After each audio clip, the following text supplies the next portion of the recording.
Hello everyone. ജീവിതം എത്രമാത്രം പോസിറ്റീവായിട്ട് അല്ലെ സന്തോഷം നിറച്ചു കൊണ്ടുപോകണമെന്ന് നമ്മൾ ആഗ്രഹിച്ചാലും എപ്പോഴെങ്കിലുമൊക്കെ നമ്മുടെ എല്ലാവരുടെയും മനസ്സിൽ നിരാശ കടന്നു വരാറുണ്ട് അല്ലെ. ജീവിതത്തിൽ നിരാശ ഉണ്ടാകുന്ന സാഹചര്യം നമുക്കൊക്കെയും ഫേസ് ചെയ്യേണ്ടതായിട്ട് വരാറുണ്ട്.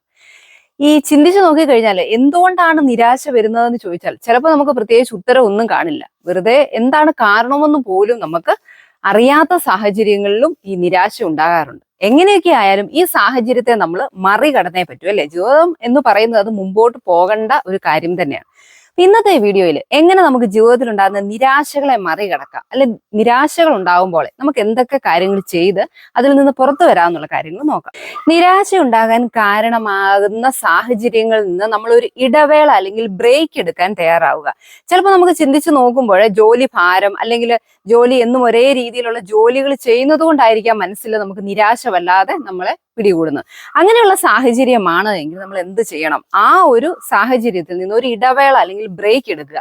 ഇപ്പൊ ഉദാഹരണത്തിന് ജോലി നമ്മൾ കണ്ടിന്യൂസ് ആയിട്ട് വളരെ സ്ട്രെസ് നിറഞ്ഞ ഒരു ജോലി ആണ് നമുക്കുള്ളതെങ്കിൽ ആ ജോലിയിൽ നിന്ന് കുറച്ച് ദിവസമെങ്കിലും ഒന്ന് മാറി നിൽക്കാനായിട്ട് ഒരു അവധി എടുത്ത് ഒരു ബ്രേക്ക് കൊടുത്ത് നമ്മളുടെ ഇഷ്ടമുള്ള കാര്യങ്ങൾക്ക് ഒരു യാത്രയ്ക്കോ ഒക്കെ പോകാൻ തയ്യാറാവുമ്പോൾ ആ മനസ്സിലേക്ക് നമുക്ക് കടന്നു വരുന്ന ആ നിരാശയെ നമുക്ക് മറികടക്കേണ്ടത് നമ്മളെ സഹായിക്കും. മാറി നിൽക്കുക. എപ്പോഴും ഒരേ സ്ഥലങ്ങള് ഒരേ ആളുകളുമായിട്ട് ഇടപെടുന്നത് അല്ലെ ഒരേ തരത്തിലുള്ള ജോലികൾ ഇതൊക്കെ ആകുമ്പോഴാണ് നിരാശ നമ്മളെ പലപ്പോഴും പിടികൂടുന്നത്. അപ്പൊ ഇങ്ങനെ വരുമ്പോൾ എന്ത് ചെയ്യണം? ആ ഒരു സാഹചര്യത്തിൽ നിന്ന് നമുക്ക് എപ്പോഴും മാറി നിൽക്കാനും എപ്പോഴും പുതിയ പുതിയ ആൾക്കാരുമായിട്ടൊക്കെ ഉള്ള ഒരു ഇത് പറ്റില്ല.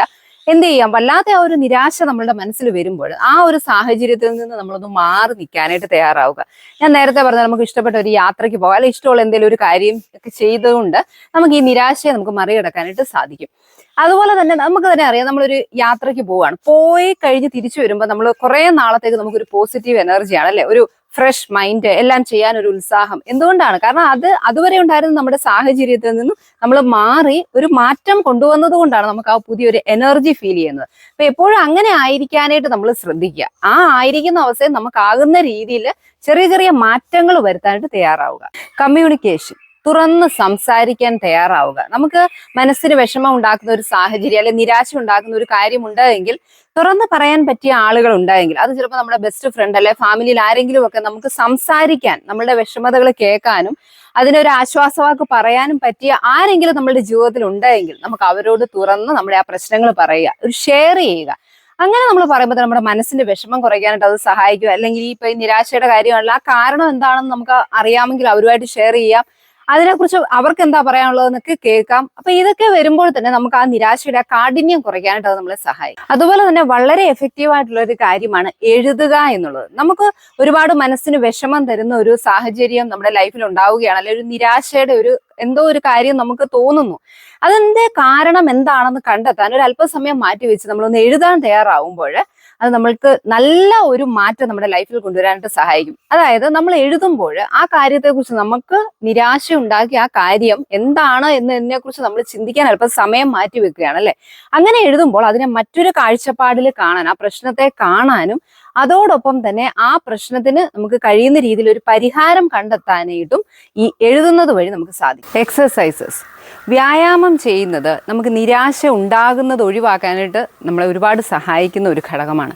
നിരാശ ഉണ്ടായിട്ട് അത് മാറ്റാനുള്ള മാർഗങ്ങളിലേക്ക് പോകുന്നതിനേക്കാൾ നമുക്ക് എളുപ്പവും ഫലപ്രദവും എന്താണ്? അങ്ങനെ ഒരു സാഹചര്യം ഉണ്ടാകുന്നത് പരമാവധി ഒഴിവാക്കുക എന്നുള്ളതാണ്. നമ്മൾ എക്സസൈസ് ചെയ്യുമ്പോൾ ഒരു പോസിറ്റീവ് എനർജിയും നമ്മളുടെ മൈൻഡിന് നല്ലൊരു സന്തോഷവും ഒക്കെ കൊണ്ടുതരാനായിട്ടും അതുവഴി നിരാശ ഉണ്ടാകുന്ന സാഹചര്യങ്ങൾ പരമാവധി ഒഴിവാക്കാനും നമുക്ക് സാധിക്കും. വെല്ലുവിളികൾ ഏറ്റെടുക്കാൻ തയ്യാറാവുക. ചില സന്ദർഭങ്ങളിലെങ്കിലും നമുക്ക് ലൈഫിൽ നിരാശ ഉണ്ടാകുമ്പോൾ എന്താണ് അതിന് കാരണമെന്ന് കണ്ടെത്താനായിട്ട് കഴിയാറില്ല.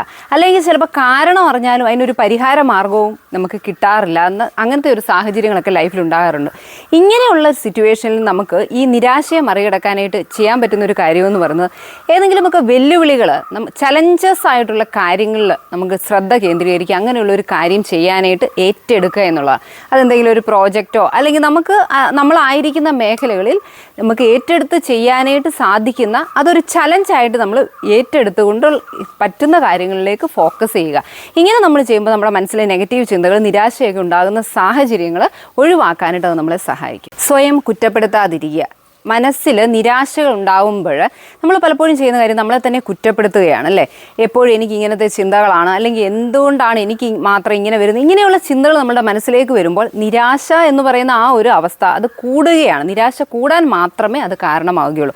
ഈ സാഹചര്യത്തിൽ നമ്മൾ ചെയ്യേണ്ടത് നമ്മുടെ തന്നെ വികാരങ്ങളെയോ അല്ലെങ്കിൽ ഈ ഇമോഷൻസിനെയൊക്കെ ഒന്ന് മനസ്സിലാക്കാനായിട്ട് ഒരല്പം ക്ഷമ കാണിക്കാൻ, നമ്മൾ മറ്റൊരാളോട് കാണിക്കുന്ന കരുതലും സ്നേഹവും സ്വന്തം കാര്യത്തിലും കാണിക്കാൻ തയ്യാറാവുക എന്നുള്ളത് വളരെ പ്രധാനപ്പെട്ട കാര്യമാണ്. അങ്ങനെ ചെയ്തെങ്കിൽ മാത്രമേ നമുക്ക് ഈ നിരാശ എന്ന് പറയുന്ന ആ ഒരു സിറ്റുവേഷൻ, അല്ലെങ്കിൽ ലൈഫിൽ എന്തെങ്കിലും ഒരു നെഗറ്റീവായിട്ടുള്ള സിറ്റുവേഷൻസ് ഒക്കെ വരുമ്പോഴും നമുക്ക് വേണ്ടതും ഏറ്റവും അത്യാവശ്യമായിട്ടുള്ള കാര്യം ഇതാണ്, നമ്മളെ തന്നെ ഒന്ന് കെയർ ചെയ്യാനും ആശ്വസിപ്പിക്കാനും നമ്മൾ പരമാവധി ശ്രമിക്കുക എന്നുള്ളത്. അതുപോലെ തന്നെ നമുക്ക് ഇഷ്ടപ്പെട്ട കാര്യങ്ങൾ ചെയ്യുക. അതൊക്കെ അങ്ങനെയൊക്കെയുള്ള ഓരോ കാര്യങ്ങളിലേക്ക് നമ്മൾ തിരിക്കുമ്പോൾ പരമാവധി നമുക്ക് ഈ നിരാശയോ അല്ലെങ്കിൽ നമ്മുടെ ലൈഫിൽ നെഗറ്റിവിറ്റി കൊണ്ടുവരുന്ന കാര്യങ്ങളൊക്കെ ഒഴിവാക്കിയിട്ട് നമ്മളെ സഹായിക്കും. അത് ചിലപ്പോൾ വളരെ സിമ്പിളായിട്ടുള്ള കാര്യങ്ങളാകാം, നമുക്ക് സന്തോഷം തരുന്ന കാര്യങ്ങൾ ആയിരിക്കാം. പുറമേ നിന്ന് ഒരാൾ നോക്കുമ്പോൾ ഈ പ്രായത്തിലും എന്താണ് ഈ ചെയ്യുന്നത്, അങ്ങനെയൊക്കെ ഉള്ള പല പല ചോദ്യങ്ങൾ നമുക്ക് ഫേസ് ചെയ്യേണ്ടി വരും. എങ്കിലും നമ്മൾ മറ്റുള്ളവരിലേക്ക് ഫോക്കസ് ചെയ്യാതെ നമുക്കിഷ്ടമുള്ള കാര്യങ്ങൾ, അത് ചിലപ്പോൾ ചിലർക്ക് യാത്ര പോകുന്നതാകാം, അല്ലെങ്കിൽ പാട്ട് കേൾക്കുന്നതായിരിക്കാം, പാടുന്നതായിരിക്കും. ഇതിനൊന്നും നമ്മൾ മനസ്സിലാക്കേണ്ട കാര്യം, നമുക്കിഷ്ടമുള്ള കാര്യം ചെയ്യാൻ ഒരു പ്രായപരിധി അല്ല. എനിക്ക് പ്രായമായി, ഞാൻ അതുകൊണ്ട് കുറച്ചുകൂടെ മെച്യൂർ ആകണം, ഞാനൊരു ഓൾഡ് ഏജ് ആയി, ഒരു 60-65 വയസ്സൊക്കെ ആയി, അതുകൊണ്ട് ഞാൻ ഇനി ഭയങ്കര മെച്യൂർ ആയിരിക്കണം എന്നുള്ള ഒരു ചിന്തയുടെ ഒന്നും ആവശ്യം നമുക്കില്ല. നമുക്കിഷ്ടമുള്ള കാര്യം, അത് ചിലപ്പോൾ ചെറിയ ചെറിയ കാര്യങ്ങളായിരിക്കാം. നമ്മളുടെ കുട്ടികളുടെ കൊച്ചുമക്കളുണ്ട്, അവരോടെ കളിക്കുന്നതാവാം, അല്ലെങ്കിൽ പുസ്തകങ്ങൾ വായിക്കുന്നതോ പാട്ട് പാടുന്നതോ എന്തുമായിക്കോട്ടെ, നമ്മുടെ സന്തോഷം അതിന് നമ്മൾ പ്രാധാന്യം കൊടുക്കാനായിട്ട് നമ്മൾ ശ്രദ്ധിക്കുക. അതിന് വേണ്ടിയ കാര്യങ്ങൾ നമ്മൾ ചെയ്യാനും തയ്യാറാവുക. ഇങ്ങനെ ചെയ്ത് കഴിയുമ്പോൾ നമ്മളുടെ മനസ്സിൽ നിരാശയുണ്ടാകുന്ന സാഹചര്യങ്ങളൊക്കെയും പരമാവധി കുറച്ചുകൊണ്ട് നമ്മളുടെ ലൈഫ് കൂടുതൽ സന്തോഷകരമായിട്ട് മുമ്പോട്ട് കൊണ്ടുപോകാനായിട്ട് നമ്മളെ സഹായിക്കും. Be happy, be confident.